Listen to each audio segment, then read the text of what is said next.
Welcome, everybody, to Dead Talk Live. I'm your host, Viz, and I want to welcome all of our viewers. Thank you for tuning in, and I hope you could spend the next hour with us.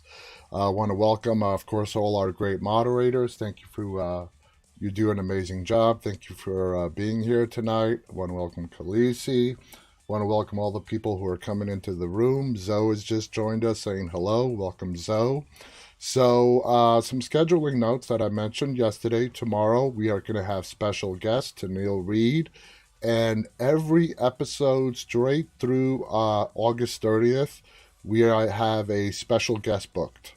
So, but pretty much, yeah, for the next 10 plus episodes, we are going to have a special guest.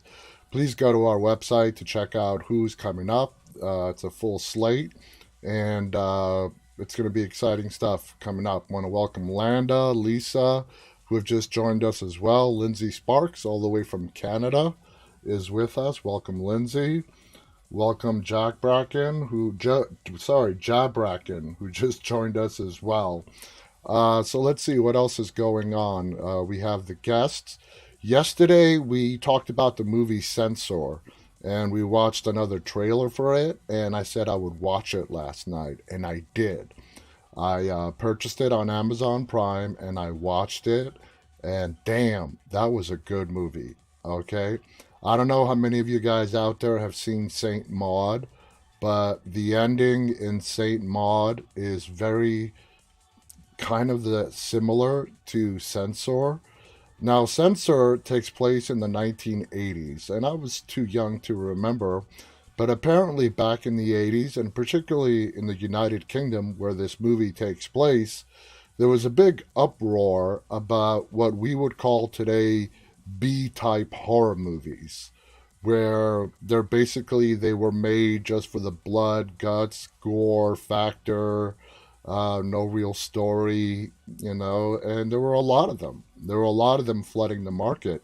And the United Kingdom, I don't know if this part of the story is true, but they have a completely different rating system. Well, this I do know is true.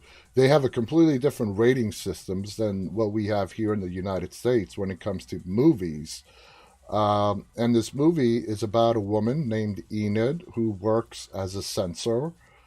She watches these horror movies every day. She goes to work, she watches them, she decides on which scenes need to be cut, whether a film is going to be ultimately rejected, accepted, to be shown to the public, and whatnot. Something tragic happens, of course, everything blames the censors, and it just spirals from there. Great acting, great story. After the movie, I reached out to the director and the writer of the film, Prano Bailey Bond, and she was nice enough to respond, and she is going to be joining us on September 7th. That is going to be a fascinating talk because I have a lot of questions for her. It's a great movie. If you guys want to check it out, it is available on Amazon Prime. I don't know if it's available on any of the other outlets where you could buy or rent it, but I know for sure it is available on Amazon Prime Video. I bought it. It was like $14, so it's definitely worth it. If you want to check out a great horror movie with a great story, and the writer and director is going to be joining us, like I said, on September 7th, and she's in the United Kingdom. So because of the time difference, that episode is going to be starting at 4:30 Eastern United States time. It's going to be 9:30 over at the United Kingdom. So there you guys have it. Check out who's coming up over the next 10 days. And a little reminder, this Sunday is the premiere of The Walking Dead. And in honor of The Walking Dead, I'm wearing my Rick Grimes and Daryl Dixon shirt for tonight. It is premiering wide on AMC this Sunday. So for those of you who do not have AMC Plus and haven't yet seen the first episode, tune in. It's coming up this Sunday. It's a two-parter broken up over this week and next week. AMC was nice enough to give us access to the first two episodes. I loved it. I hope you love it. It's a great start to a season that's broken up into three parts. We're going to have part A, part B, part C. Part A, of course, is starting this Sunday. Part B is going to be probably early 2022. And then part C to wrap up the Walking Dead series. I know it's sad, but it's wrapping up. It's probably the part C is probably going to happen in a year from now, next fall, or late summer is when we're going to get season 11 part C, and they're going to be broken up into 8 episode sections. So 8 episodes starting this Sunday, 8 episodes early 2022, and the final 8 at the end of 2022. And that is going to wrap up the Walking Dead series. I know a lot of you guys are really sad about that, but I made my prediction. Part A is going to be Maggie Negan. Part B is going to be the Commonwealth. And I think Part C is going to be, something that we read last summer where something happens and it's revealed to the core group members that Rick Grimes is still alive. And it causes a lot of them to splinter off, maybe away from the Commonwealth, Alexandria, who knows, to go in search of Rick Grimes. Now, because the movie is still hung up and, as far as we know, has not started production yet, I'm sure, I don't know if that's still the plan. I don't know if the writers had to readjust, because I'm sure when they were coming up last summer when we read that article, when they were coming up with that idea, they were hoping that the movie would be releasing around the same time that The Walking Dead officially ended. That's almost not going to happen. As far as we know, they haven't even started shooting yet. And to be honest, there's something going on that we don't know about, because for the longest time they were blaming it on COVID, but they haven't used that excuse for a while. In fact, they haven't used any excuse for a while. They haven't even talked about it. But I guarantee you there's some stuff going on behind the scenes, some kind of dispute of some sorts that is causing the hang up. And this thing is not being filmed yet. And I gotta say, I'm getting a little nervous. I gotta be honest. Many of films have died. Doesn't matter how big, how much of a demand there is for them.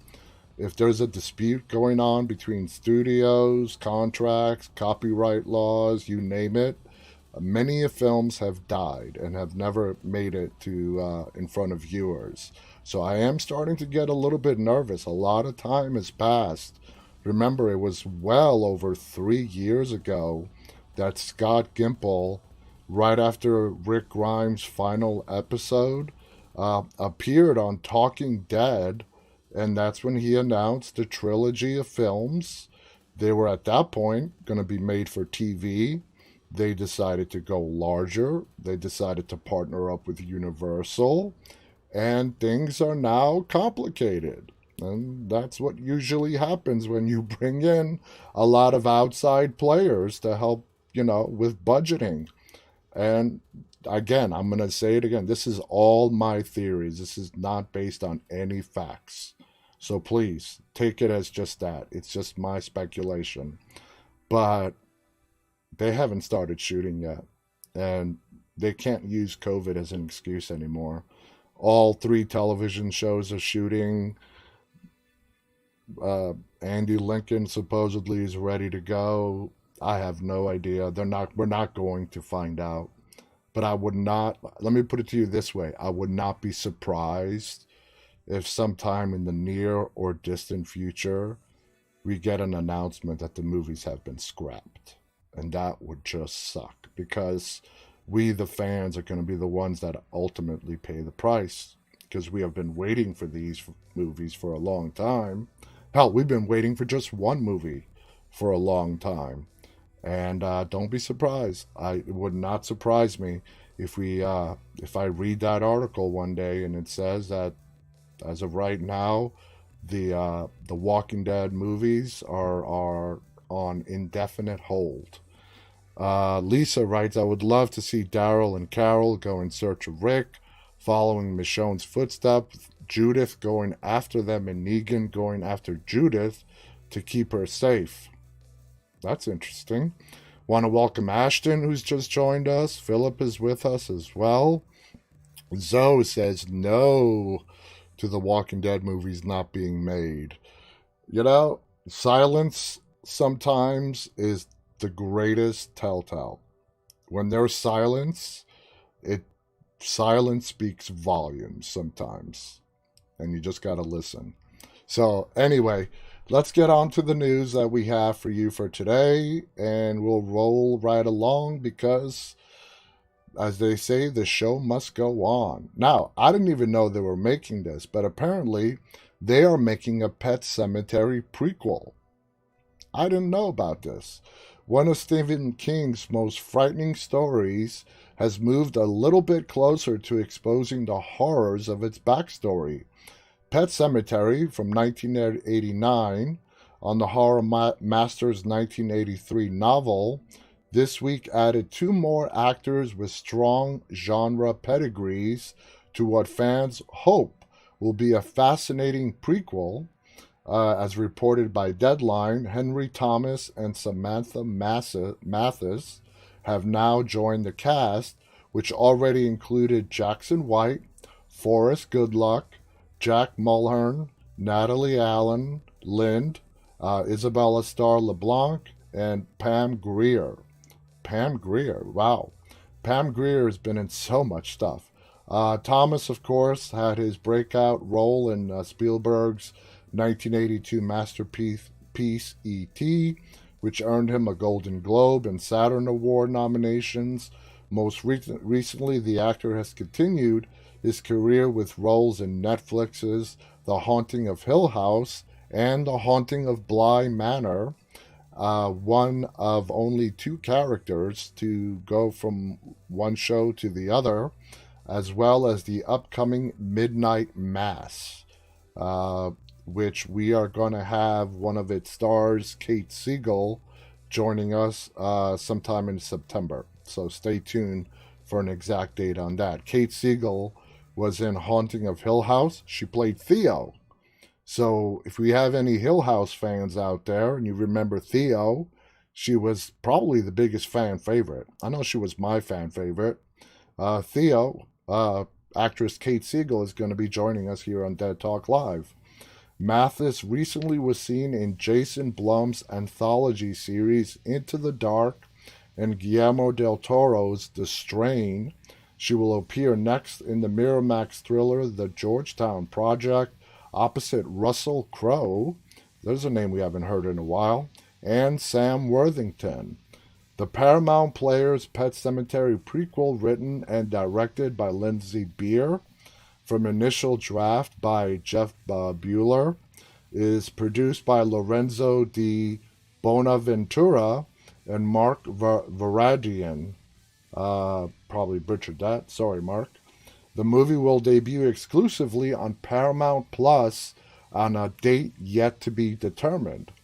While specific plot details have not been revealed, Bonaventura has said, if there's anything here, there's a prequel.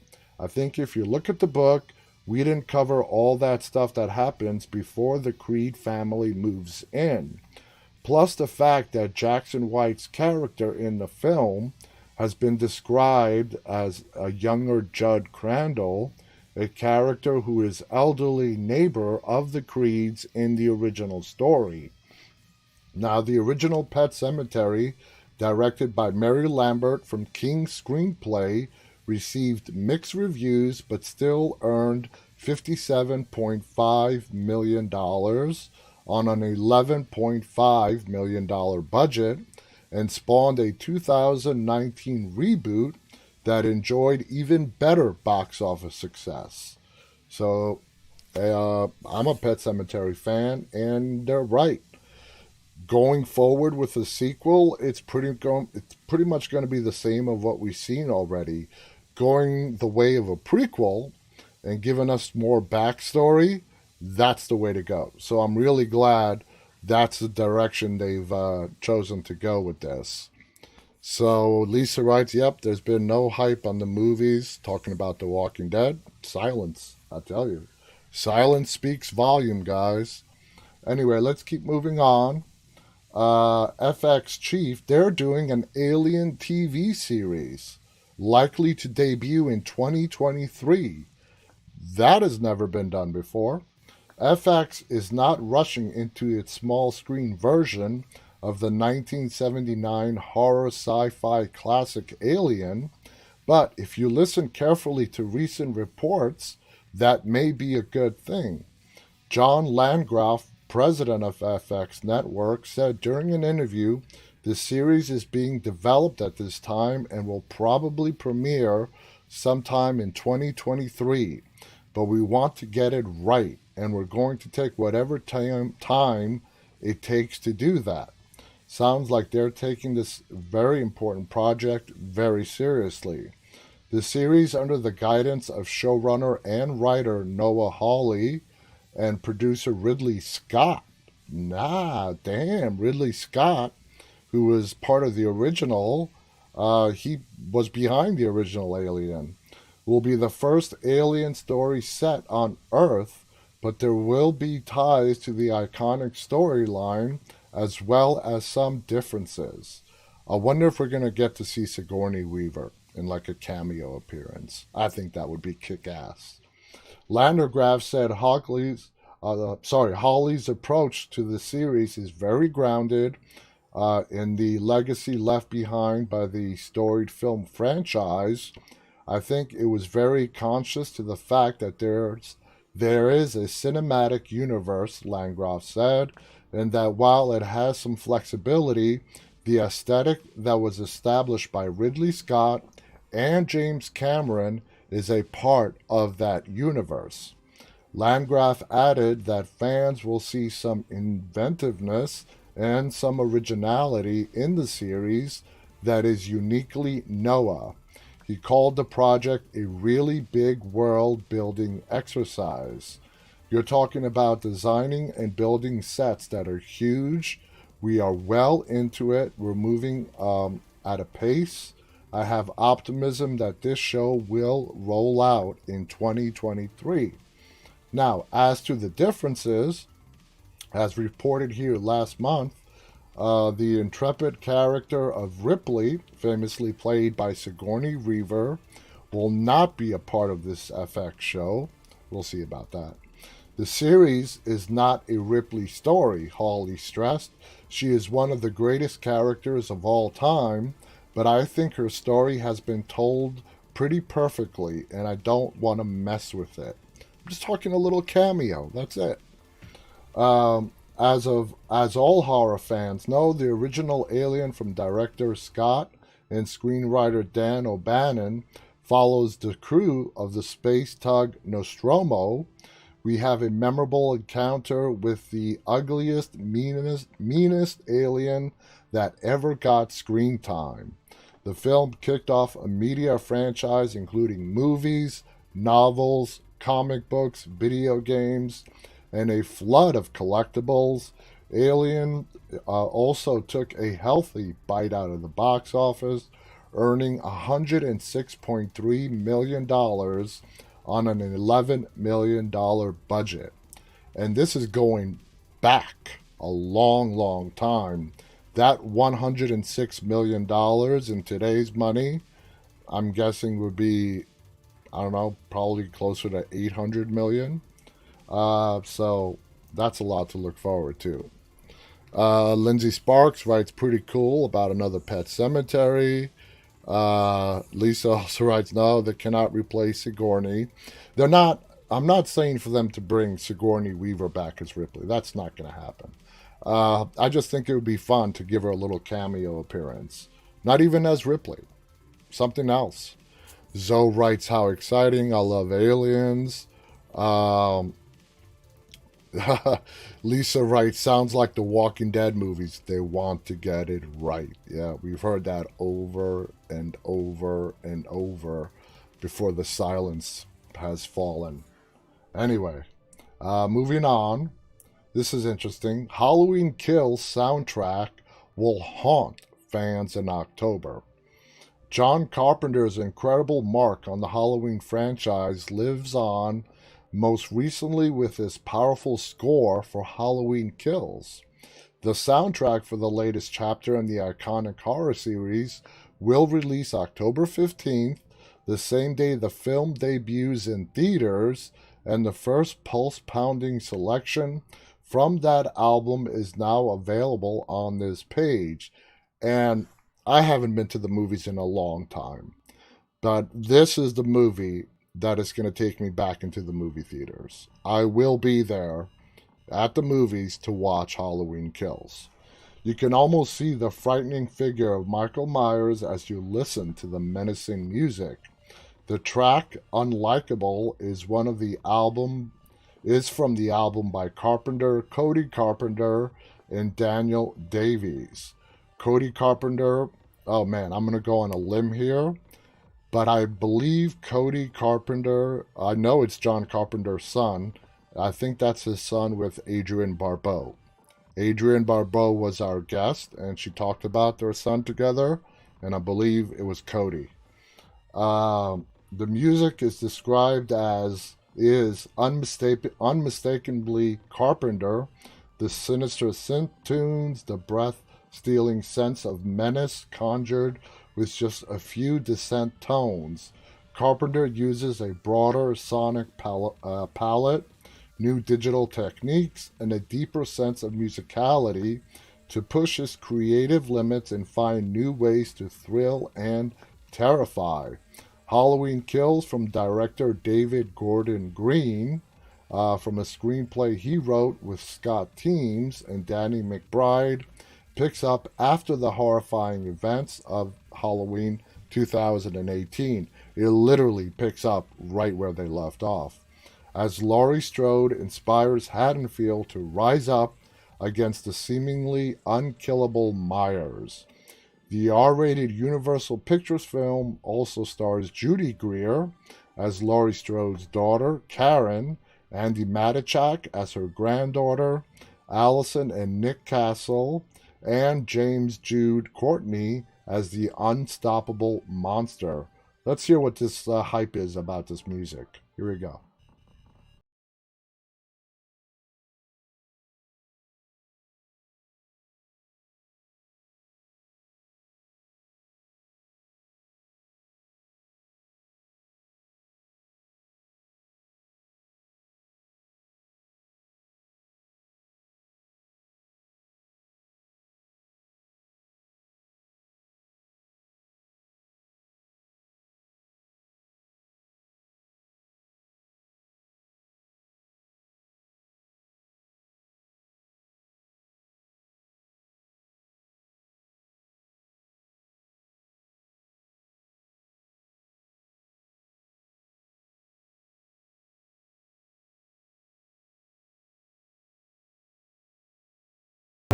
Alright, now that's pretty badass. Now, that is on YouTube, and if they copyright protected it and you guys don't see me on YouTube tomorrow, it's probably because I got a strike. But hey, they put it there. It's on YouTube. I played it on YouTube. It is one of our streaming networks. But that would really suck. But anyway, that sounds really, really badass. Lindsay writes getting chills. That is badass. Uh, yeah, that gets your blood pumping right there. So what do we have here? New demonic film. I've been looking forward to this for a long time. The film is called Demonic. Came together during the pandemic with high-tech tools and a very low budget. Stuck at home director Neil Blomkamp created a unique horror film instead of the big-budget thriller he had been planning to make. Blomkamp didn't plan to spend last year shooting the low-budget, high-tech horror movie Demonic around his British Columbia home, but that's just what the director of sci-fi films such as District 9 and Elysium did when he realized in early 2020 that science fiction thriller he planned to shoot in the deserts of New Mexico wasn't going to happen in the foreseeable future. Going back a long, long time, I always wanted to make something that was tiny, self-financed horror film. He says on a recent video call, I just love the sort of ingenuity of Paranormal Activity, the Blair Witch Project, and so for way over a decade, I always had it in the back of my head. With Oat Studios, which he and his brother Mike Blomkamp found in 2017 to make shorts, experimental films, he knew how to work quickly on small budgets. We had hired a lot of crew members that were very able to perform in unstudio circumstances where it was really just up to us just to do stuff, he says.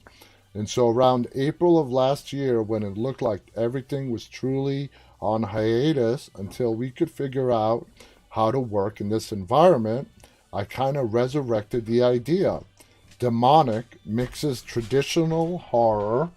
There's an ancient demon who possesses those who come onto its sacred ground with futuristic terror, an experimental virtual reality technology that allows one person to enter the consciousness of another. Carly Pope hasn't seen her mother Angela in the 2 decades since Angela was convicted of mass murder. Then she's approached by a high-tech medical firm that tells her that her mother is in a coma and that their new invention can allow Carly to virtually interact with her. Carly reluctantly goes into the simulation, and very, very bad things soon start to follow. It's been haunting this area for a very long time, Blomkamp says. Its lineage is ancient and accounts across anyone who runs into it. The horror of things is simple. When a demon is after you, things usually do not end well. The technology used in Demonic is still new digital film techniques known as volumetric capture, and it is complex.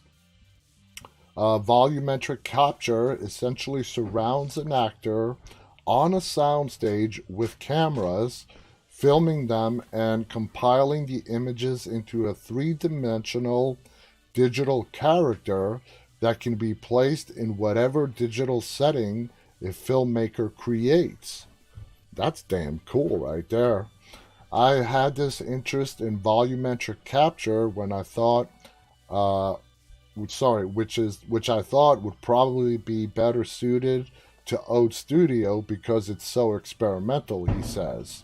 And so when this feature idea came up, it was like, well, maybe there's a way to incorporate that into a horror feature-length movie. But it would have to be written in a way that felt glitchy and kind of prototypey so that the audience accepts the way it looks. But it's not going to look better than the way it looks. And so the film really was those elements. It's got that glitchy quality that Blomkamp describes and makes for an unsettling world that feels both real and virtual at the same time. Blomkamp says that Demonic is likely the most extensive use of volumetric capture in film to date. It comes out of an interest in cutting-edge technology and film technology that I think is going to become more prevalent, he says. It's very weird because you're capturing the actors in 3D, like a holographic sort of representation of them, in a geometric representation of them that's not motion capture at all. Wow, that does sound complex. Even as the pandemic threw the world into quarantine and lockdown, Blomkamp says it was still doable to get this movie made. It was kind of like a group of puzzle pieces that we were sort of putting together. Blomkamp had just moved 200 miles east of Vancouver, British Columbia, to the Okanagan Valley, which surrounds a lake of the same name, offered plenty of scenic locations. He's worked before with actors such as Pope, Chris Williams Martins, who plays Carly's friend Martin, Michael Rogers, who plays a doctor at the VR Tech Lab, who is secretly a Vatican priest and exorcist. That's fascinating. They were comfortable working fast and efficiently.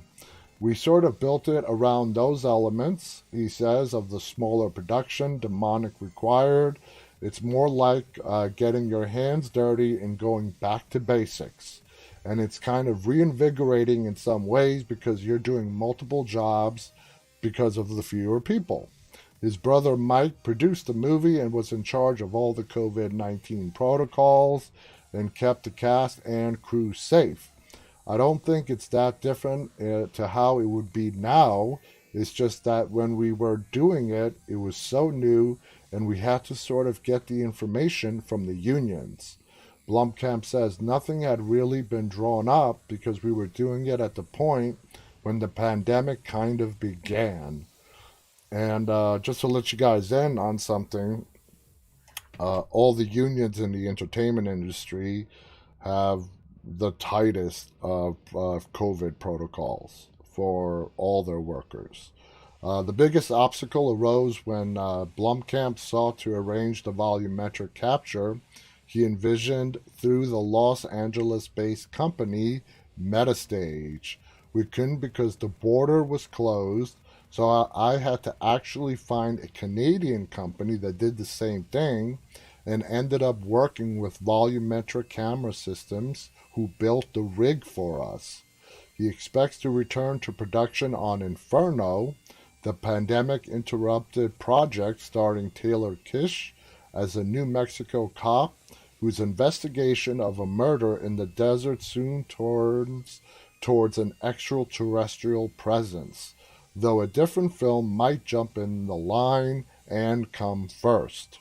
Either way, Making Demonic was a refreshing return to his roots for the filmmaker whose featured career was launched when a short sci-fi film caught the attention of a producer, Peter Jackson, and led to Blomkamp's debut by expanding the shorts into District 9. I think it's probably not a bad thing for filmmakers to oscillate between like super low budget to high budget, he says, and kind of remember what are the fundamentals. Are there other ways we could do this that would be cheaper? So yeah, I like the process equally, I guess. That sounds damn interesting. And this whole volumetric camera stuff, I mean, I was following along the way he was describing it, but I'm very curious to see when Demonic does actually become available to see how it looks on the screen. They keep mentioning that it's glitchy looking, but I got to see for myself exactly what he's talking about because either way, it sounds fascinating. Zoe Wright sounds a little Christmas music-y. You talking about that Halloween song? No, it doesn't sound Christmassy. Sounds like Michael Myers is coming for you. Jonathan is saying hello. Welcome, Jonathan. Lisa writes, the Blomkamp is working on writing District 10. District 9 was just one of those big sleeper hit movies. Lindsay also writes, sounds like an interesting horror movie. Hey, you title a movie Demonic, I'm in. I'm all in. So let's see what we have next. Rebecca Hall on the Nighthouse, check this out, the most expertly made horror movie of the year. And this is from Vogue.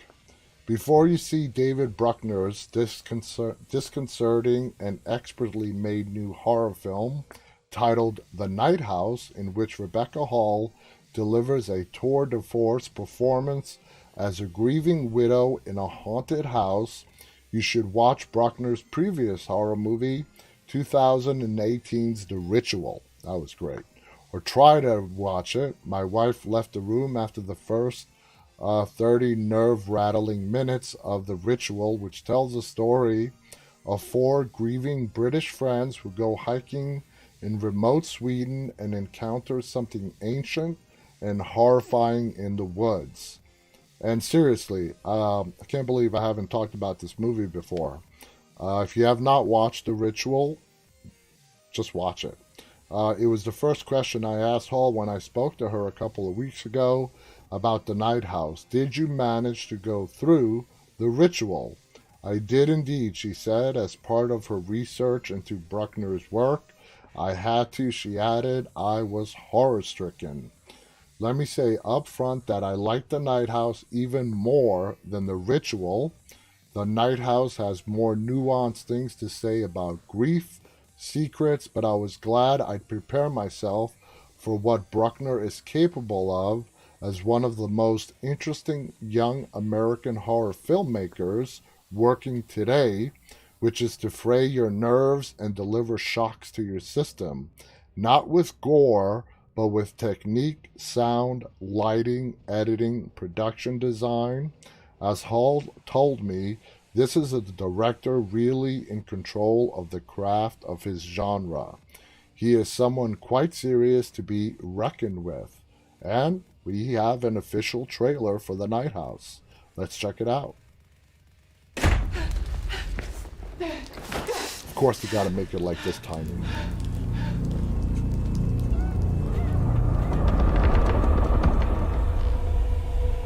All houses wherein men have lived and died are haunted houses.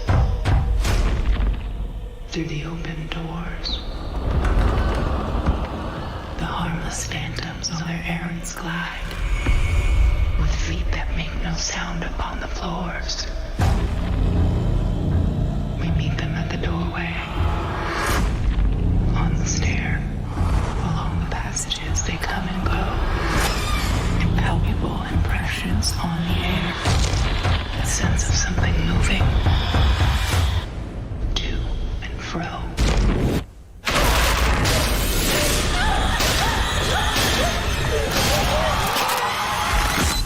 The Nighthouse, rated R. Damn, August 20th. That's so funny. Look what came up on the preview for the next up on the on YouTube. That's what we're doing tonight. Alright. So if I hit play, just curious, if I hit play, let's just move on. The Nighthouse is set on a lake home in the woods of upstate New York, where Hall's character Beth, a local high school teacher, has recently suffered the suicide of her architect husband, Owen. The house she left with was his passion project, and it's stylishly made, simple and open, not the kind of place we associate with ghosts.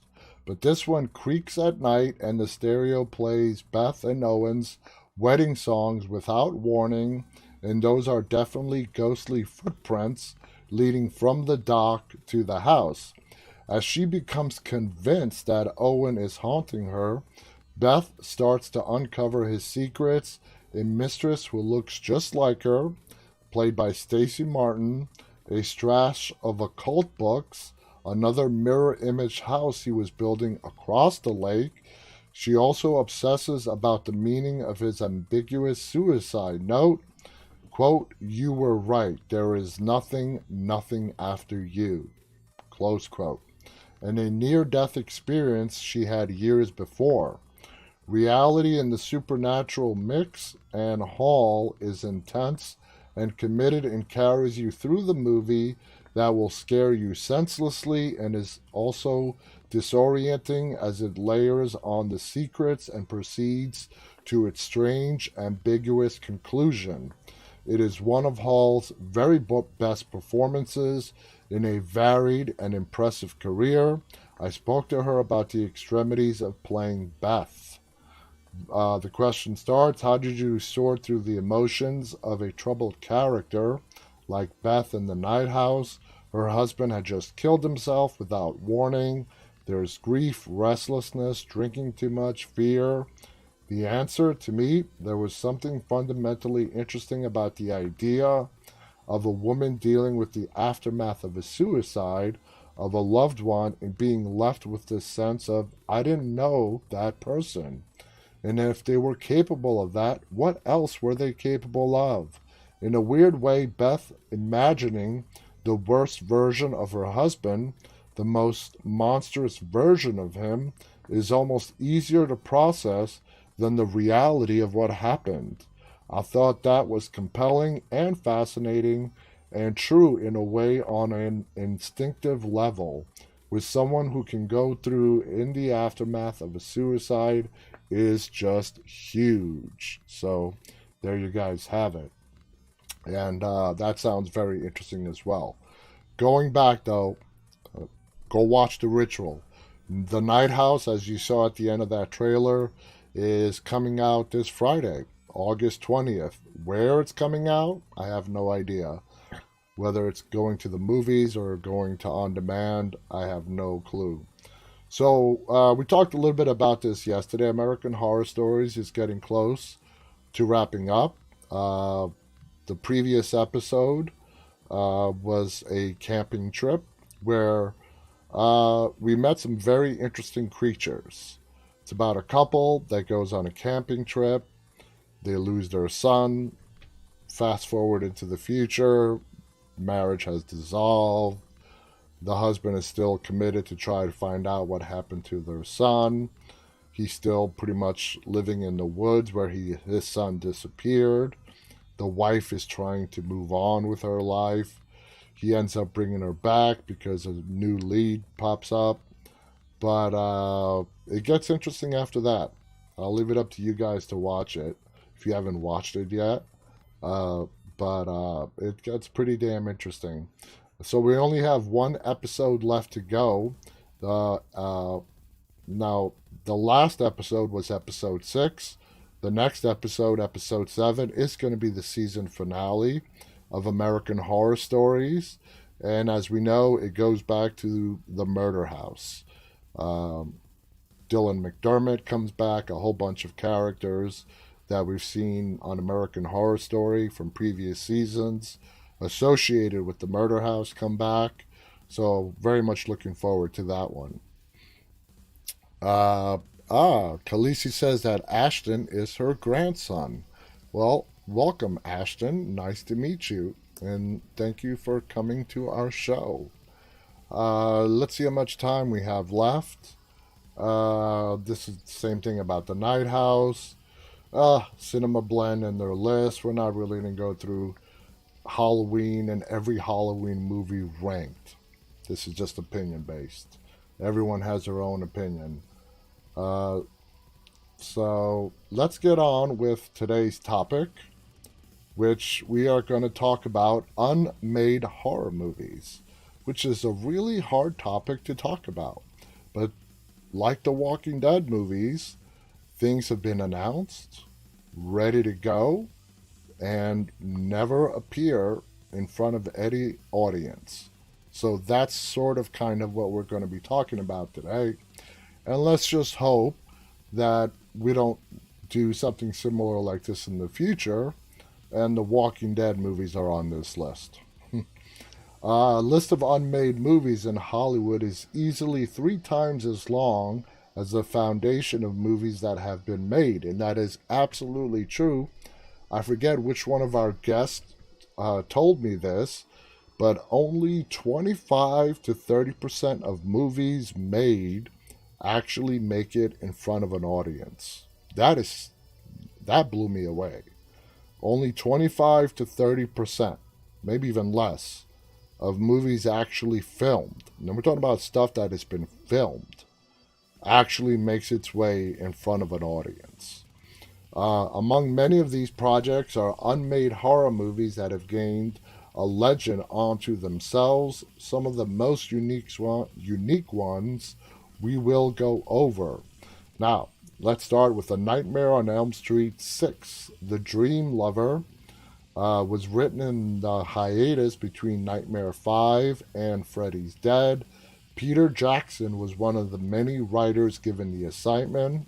His script featured a depressed and defeated Freddy Krueger, who is bullied by the residents of Springwood, and so on. Freddy gets his groove back once he accidentally kills one of the bullies, leading him to get revenge on the town.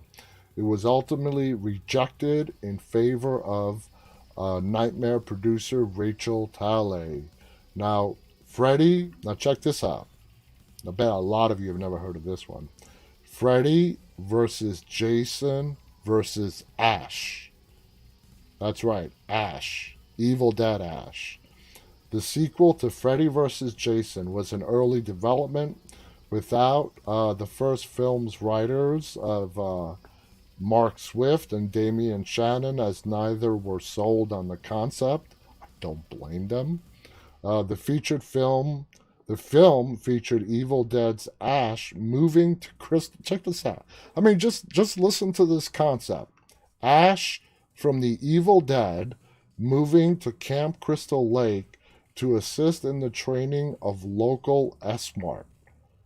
Trouble ensues, and Freddy manipulates Jason into seeking the Necronomicon. Some movies are better left unmade. Perfect example right here. Halloween Returns, a planned recalibration of the franchise, and God knows this franchise has been recalibrated many, many times over the years, was developed after the scrapped third installment in Rob Zombie's Halloween franchise. Probably scrapped after the second one. Featured Michael on death row, escaping custody and being hunted by the adult child of one of Michael's previous victims, as well as a cop's child who is obsessed with the Myers case. No concrete details exist as to what prevented the project from being released, but after the rights lapsed, the project was as dead as Myers' victims. That's very poetic there. Another movie, John Carpenter's Meltdown, Halloween and a Power Plant. The film, developed under the codename Prometheus Crisis. It was developed over numerous years with different stars attached, from Dolph Lundgren to Casper Van Dien. The film was loosely described by Carpenter as, like we said, Halloween at a power plant during a meltdown. The film left Carpenter's direction by '94, when John Dahl picked it up, but it never materialized despite plans to film it as late as 1997 with Van Dien in the lead role.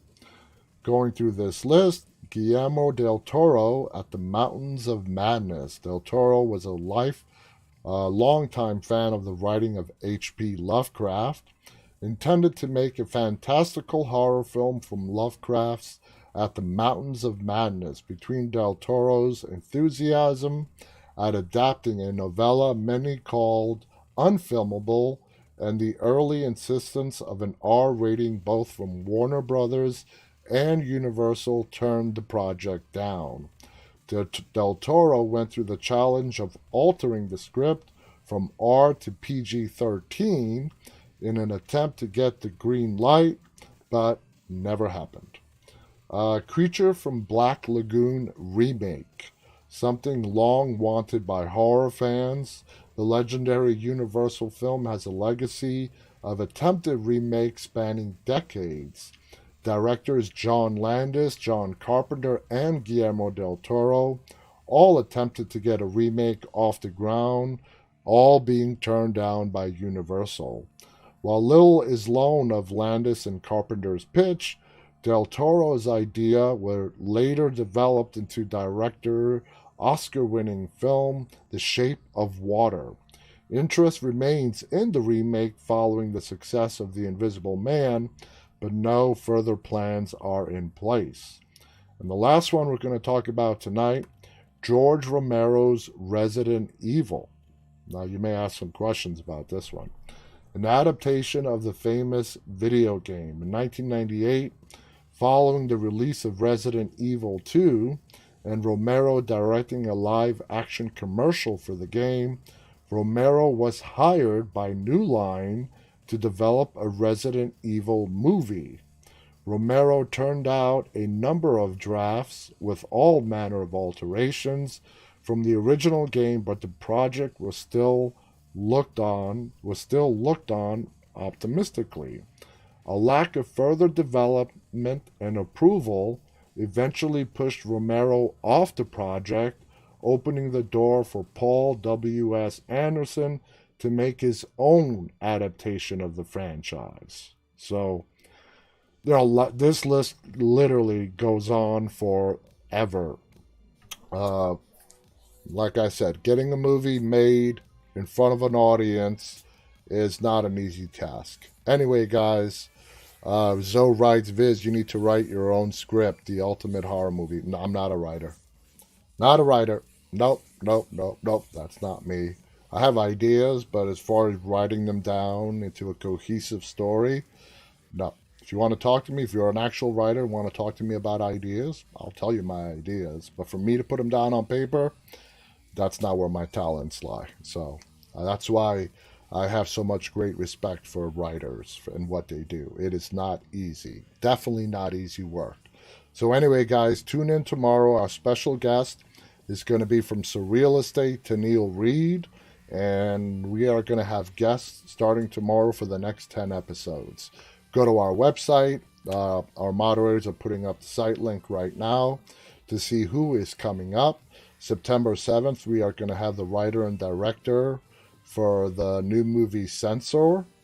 Really looking forward to all our guests. Looking forward to talking to Prano Bailey Bond, the writer and director of Censor, like I just mentioned.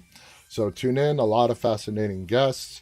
We'll be going to conventions and streaming from there as well. It's been wonderful talking to you. Since I'm not going to have a free chance to remind you guys before Sunday, don't forget, The Walking Dead is premiering this Sunday on AMC. If you have not yet watched it, don't miss out. Till tomorrow, stay safe and always stay walking. Good night.